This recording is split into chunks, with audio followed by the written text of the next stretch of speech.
If you are planning a September trip to Iceland, then get excited, my friends, because I'm about to bring you the most comprehensive September planning guide that you've ever seen.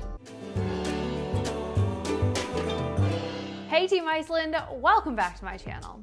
My name is Jeannie and I am your tour guide for all things Iceland planning. Today I'm so excited to talk to you about September because it's one of my favorite months of the whole year. September means a lot to me because it's when we first traveled to Iceland for our honeymoon, fell in love, decided to move. You know the story.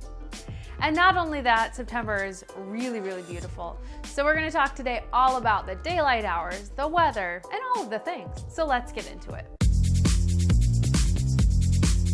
So, like I start every monthly video, because it's the most important thing when planning any trip, any month, and that is the daylight hours. The beginning of September, we're seeing about 15 hours of daylight, and towards the end, it's down to 13.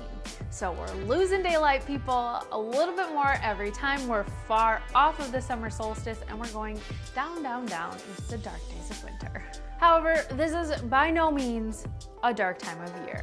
You're still getting plenty of daylight hours to explore, and it actually just feels like a normal day to anyone else. But to locals, it's a great time because we can finally start getting some more restful sleep. Speaking of darkness, my all-time favorite thing of September is that this is full force Northern Lights season, you guys. Seriously, September and October have classically been when I have seen the biggest Northern Lights and the best light shows available. So really get excited if you're coming in September because you have the potential to see some of the best Northern Lights. If you guys are wondering how you can see the Northern Lights for yourself, then make sure to check that video out as well. And in terms of the weather conditions, this is the start of the time when we say that you can experience all 4 seasons of Iceland in one day. So it's really one of the most unpredictable months of the year. You should be expecting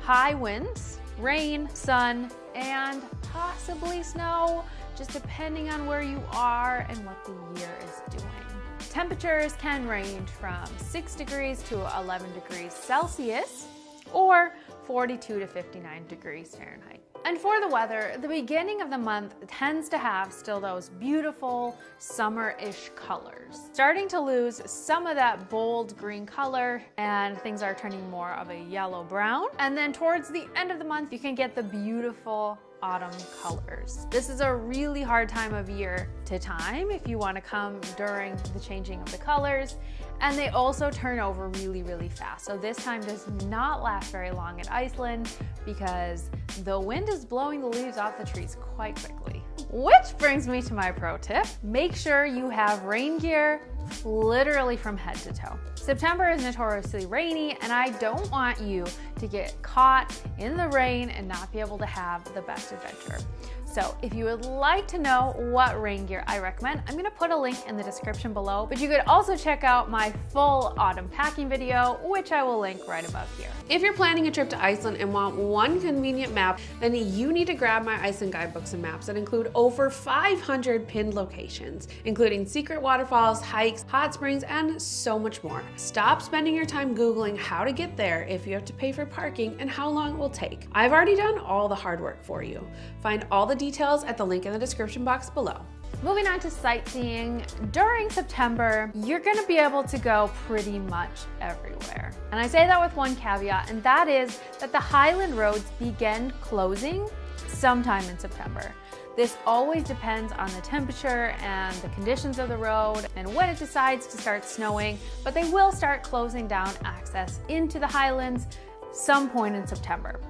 So if you're coming usually in the beginning of the month, you will be able to access all of the roads yourself. You always want to check with the road association just to be sure about availability. Other than that, you are totally free to roam around all areas of Iceland, including Ring Road, Snæfellsnes, Golden Circle, and the West Fjords. Highlands, maybe. Another thing to note about sightseeing in September is that the animals are becoming less and less. Some of them have gone out to sea, like the puffins. Sometimes the whales already leave, It all depends. So because of this, certain tours are not running as often. So just be aware of this as you're booking your excursions. One really good thing about September, however, is that the tourists really start dropping off. So there's less crowds at the major attractions.